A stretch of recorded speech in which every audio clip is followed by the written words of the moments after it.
Hey everyone, welcome to Bike Revs. I'm Mark. Now, a few weeks ago, I finally got my wife to come for a ride on the back of my bike. And despite the fact that it's a Z900 with a really uncomfortable pillion seat, she enjoyed it. And she said, "Do you know what, Mark? I'd like to take my bike licence." So in the UK, the first thing you have to do is to pass the compulsory basic training course. So it's a day's course of riding a bike around, and then you can ride a 125 with L plates on the road legally. So she's done the course, and we've got her this, the GSX-S 125 from Suzuki. So today what we're going to do is have a closer look around the bike, talk about why we selected this instead of one of the other many 125s that are on the market. Then we'll go out for a bit of a ride, see how it feels, and then sum up at the end. So let's get on with it. Right, here we go then on what is effectively the daily commute, and welcome to what is probably the worst road in Gloucestershire in terms of potholes. I mean, just look at the state of this road. Absolutely shocking. And that's right near my house. So anyway, enough about that. We'll crack on with the journey. And here I am coming onto a first bit of dual carriageway, and you can see I'm kind of holding my own here. The car in front's getting away a little bit, but the bike's behaving itself. As I get towards the end of this little piece of dual carriageway, I do a really cheeky manoeuvre. I do it every morning, to be honest with you, because there's always this massive queue of traffic here. Today, not so bad, but I'm going to go past it anyway. So I nip down the side, and I must be the only person, wallop, who manages to hit a tree in the middle of a dual carriageway. But anyway, round the side of this lorry, you can see just how manoeuvrable this bike is. Gets past there, no problem. Pin it, and we're away, leaving the traffic behind us. So that's really good. Happy with this. In terms of performance, certainly on the daily commute, it seems to be doing just fine. Right then, we'll just spin around this roundabout and get onto the A40, which is the main part of this journey, and past that car there, no problem at all. And what I'm going to do is get the bike up to the maximum speed that I can get it to. Now, I know it's in a running in period, and that really the advice is that you should keep the bike below 6,000 RPM. However, this is modern engineering, and I've seen many people write about this, and I tend to agree that you should exercise the bike at its full rev range and in all the gears. And actually, if you're going to strain a bike by putting it in too high a gear just to keep the revs down, it can do quite a lot of damage to the bike. And Fort9 has just done a video on that, which is quite enlightening. So I'm going to exercise this bike, as I say, the full rev range. We're going to get it up to as fast as I can, and I keep glancing down at the speedo. So I've finally just got it to 70 miles an hour, bang on, as you can see there from the speedo. It won't go any faster than this. I am flat out, and it is a flat road. I'm not going uphill or downhill. So that's it, top speed.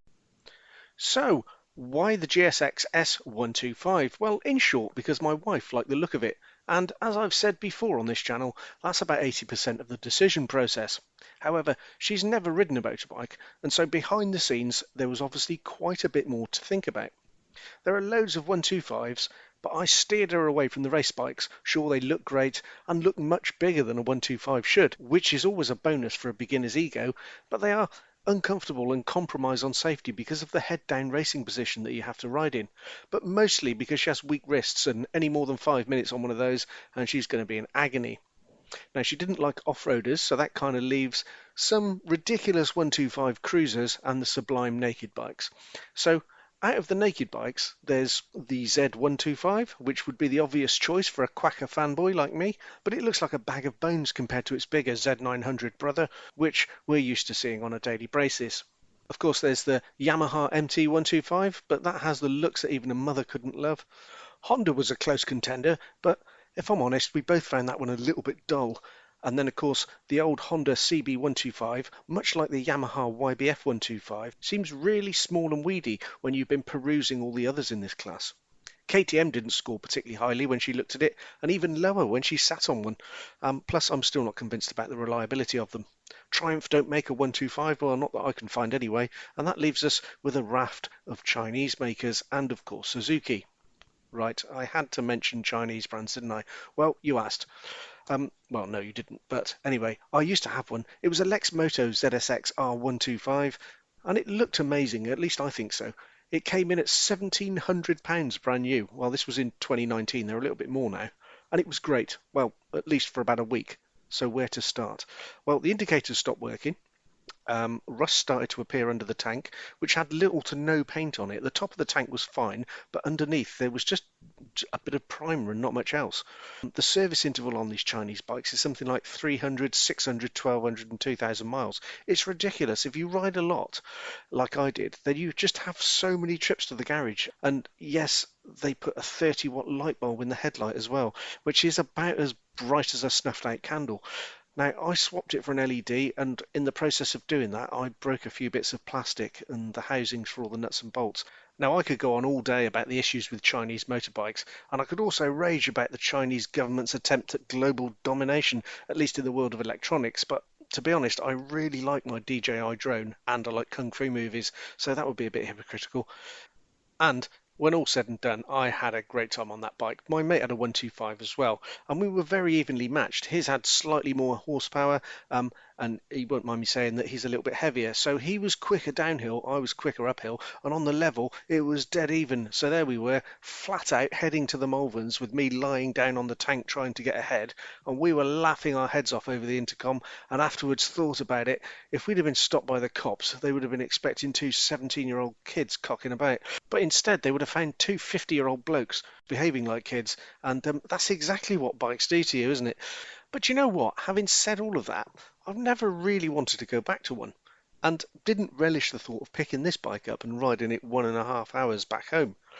However, in the showroom, I had a look at it, I got on and realised once again that this is just brilliant fun. Now, this bike in particular had 230 miles on the clock and came in at £3,200, which is over a grand cheaper than it would have been new.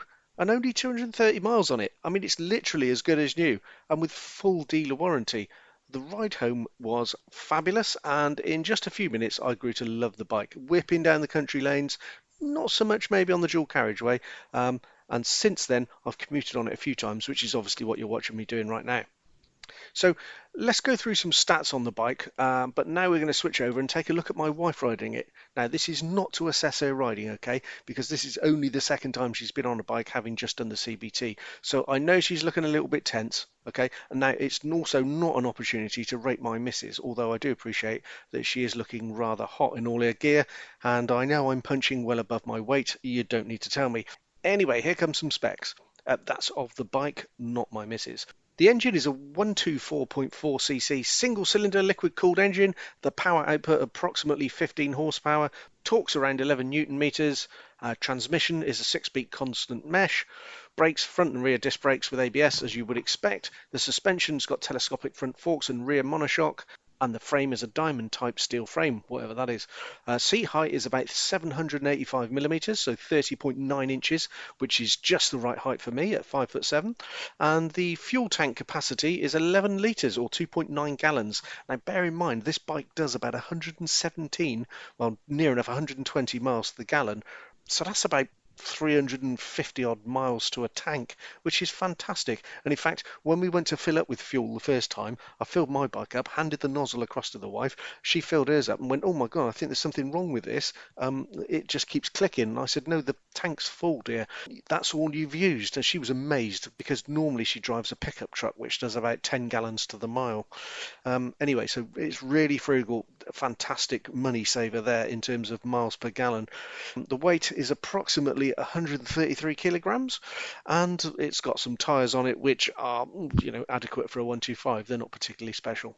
So let's talk about comfort then, because the GSX-S 125 is designed with rider comfort in mind. The upright riding position and slightly raised handlebars offer a comfortable posture for both short commutes and the longer rides. And as I've said, with a 30-inch seat height, it can be flat-footed by most riders above 5 feet tall.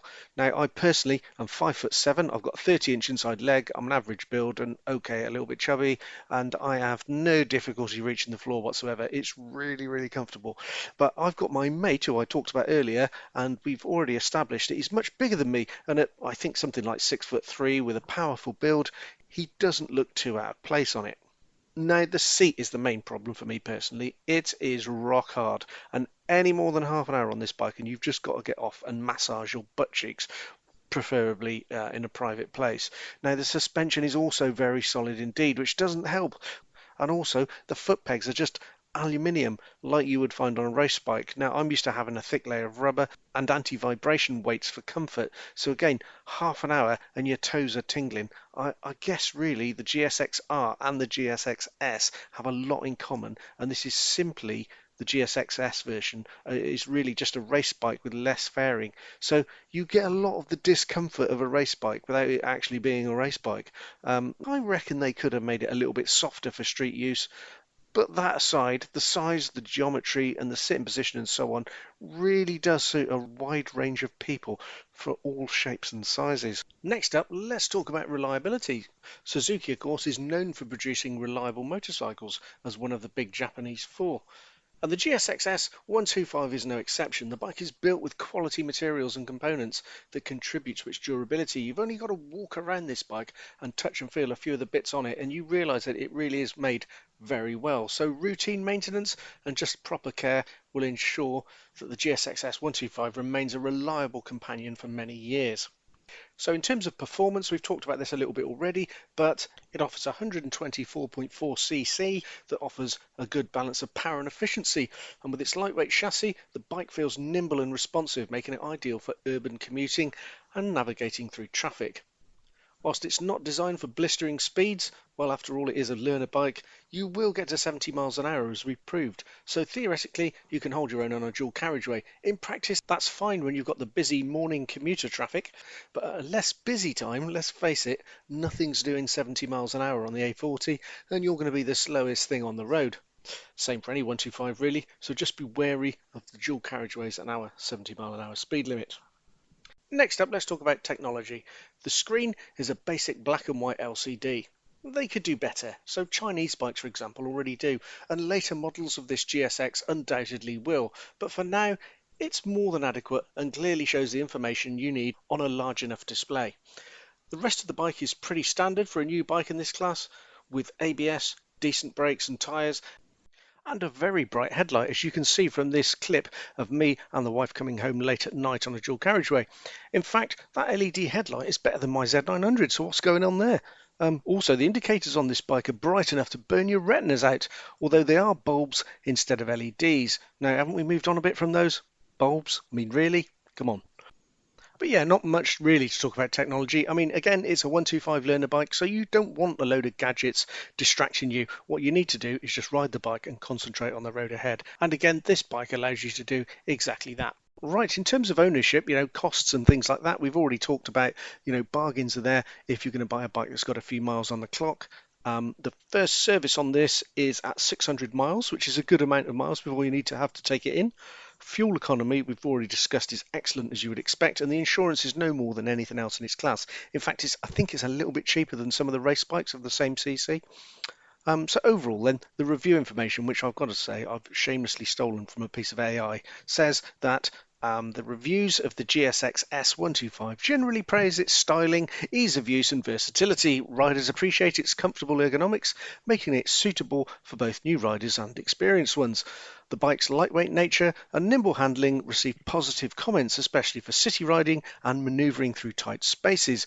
Overall, the Suzuki GSX-S 125 is a capable and stylish entry-level 125 that offers a balance of comfort, reliability and performance for riders seeking a versatile and agile ride. Well, who am I to disagree with AI? So all I would add to that is that as a person over 50 with some fragility about me, or for someone who just needs to be in a more upright position for either good physical reasons or for safety, then this bike is ideal. However, I reckon if I was 30 years younger, the 20-something version of me would definitely go for the GSX-R. It's partly image, partly the love of sports bike styling, and because back then I was indestructible, so a bad back and wrist didn't figure when selecting the bike. Yeah, I think I'll leave the Jigsaw with the young hooligans. The GSX-S is just an altogether more sensible option. So let's get back and we'll have a quick summary. So as you can probably tell, I've really enjoyed riding around on this GSX-S 125. It's a fantastic looking bike, goes really well, and for me it ticks all the boxes. I think you'd have to have really deep pockets to go into a shop, spend £4,500 on this, knowing full well that you're going to ride it out of the shop and instantly lose £1,000.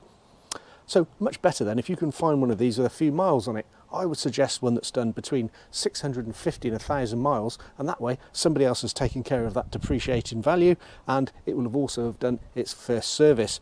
So that's my top tip for you. Don't buy a new one, buy one that's got a few miles on the clock. Right, some of the good and bad things about this then. First of all, the bad points. For me, it's got bulbs in the indicators, and I just think that we're a bit past that now. These really should be LEDs. Lower power, they don't break as easily. I just think LEDs are the right answer. The second thing is this seat. As I may have mentioned on the test ride, this is absolutely rock hard. There's no giving that whatsoever. And also the suspension on this, although to be fair, I haven't really adjusted it, but I think the settings set quite soft, and even so, there's not a lot on there in terms of give, and so this is a very hard ride. However, the good points, firstly, these indicators, despite the fact that I've just said they've got bulbs in them, are very, very bright, and so from a safety point of view, they're really good. And actually, this hard ride means that when you're going around corners or doing any sort of manoeuvres, you're really in touch with the bike and in touch with the road, so you sort of feel everything about it, and it corners really, really well. This bike is a fantastic looking bike. I really like it. I still think it's the best looking bike in its category. Not only that, it goes pretty quick as well. So it hits 70 miles an hour all day long. It'll keep up with any of your other mates on their 125s. So winner, winner. This for me is the perfect choice as a 125. Right. Anyway, whatever you do ride, whether it's a 125 like this, or whether you've got a Z900 or something even quicker, just make sure you've got those chains oiled, and I'll see you soon.